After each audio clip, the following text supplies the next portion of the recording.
दोस्तों, क्या अनंत सिंह की विधायकी चली जाएगी? ये सवाल इसलिए उठ रहा है क्योंकि अनंत सिंह ने अभी तक शपथ नहीं ली है। वो जेल में बंद है। दुलार चंद यादव के हत्याकांड की वजह से वो अभी तक जेल में बंद है। बिहार में विधानसभा सत्र का तीसरा दिन बीत चुका है, लेकिन अभी तक अनंत सिंह ने अपनी शपथ नहीं ली है और शपथ लेना बहुत ज्यादा जरूरी होता है। शपथ न लेने पर यहां तक कि सीट को रिक्त भी घोषित कर दिया जाता है। तो आखिर अनंत सिंह के साथ क्या होने वाला है, ये सब आपको बताएंगे आज के इस वीडियो में।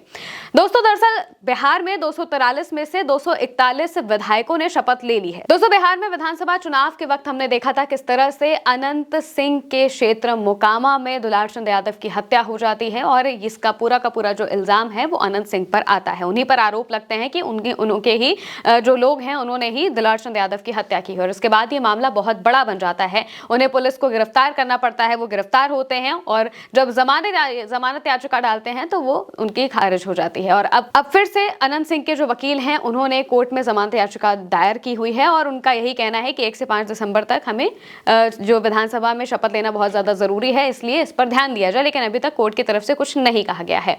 अब अगर हम अमरेंद्र पांडे की बात करें तो अमरेंद्र पांडे के परिवार में किसी की तबीयत बहुत ज्यादा खराब है। कहा जा रहा है कि उनके भतीजे को ब्रेन हैमरेज है, जिस वजह से वो विधानसभा नहीं पहुंच पाए थे। और ये अगर कहा जाए कि अगर विधानसभा की कार्रवाई में शामिल ना होना, शपथ ना लेना, ये किसी भी विधायक के लिए सही नहीं होता है। उनकी सीट पर खतरा मंडराने लगता है और अनंत सिंह के साथ भी इस वक्त ऐसा ही देखने को मिल रहा है।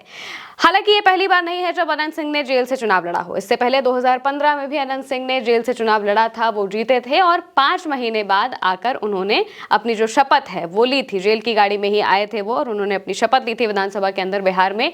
और इस बार भी ऐसा लगता है कि कुछ ऐसा ही होगा। दरअसल नियम ये कहते हैं कि कोई भी विधायक चुने जाने के 6 महीने तक अपनी शपथ ले सकता है आकर, और इसीलिए कहा जा रहा है कि अब जब तक अनंत सिंह जेल से छूटेंगे नहीं तब तक वो शपथ नहीं ले पाएंगे। जाहिर सी बात है, शपथ लेने के लिए उन्हें जेल से बाहर आना पड़ेगा और अभी उनकी जमानत याचिका को खारिज किया जा रहा है। तो ये देखना होगा कि उन्हें या उनकी याचिका क्या इन 6 महीनों के अंदर वो वापस निकल पाएंगे। ये सबसे बड़ा सवाल बन रहा है क्योंकि याचिका उनकी बार बार खारिज हो रही है। तो अगर वो 6 महीने के अंदर निकल कर शपथ नहीं लेते हैं, क्योंकि पिछली बार जब वो शपथ लेने के लिए पहुंचे थे तो 5वें महीने में पहुंचे थे, लगभग 5 महीने का इतना बड़ा समय उनको दिया गया था शपथ लेने के लिए, और अब इस बार भी कुछ ऐसा ही देखने को मिल रहा है। तो अगर 6 महीने के अंदर अनंत सिंह अपनी शपथ नहीं लेते हैं तो उनकी सीट पर खतरा मंडराने लगेगा, सीट रिक्त घोषित कर दी जाएगी। और इसीलिए जो अनंत सिंह के वकील हैं और बाकी सब लोग इसकी पूरी कोशिश कर रहे हैं कि उन्हें जमानत मिल जाए और वो जेल से बाहर आ जाए, आकर शपथ ले लें, क्योंकि वो बहुत ज्यादा जरूरी होता है। वहीं दूसरी तरफ अमरेंद्र पांडे के साथ तो अभी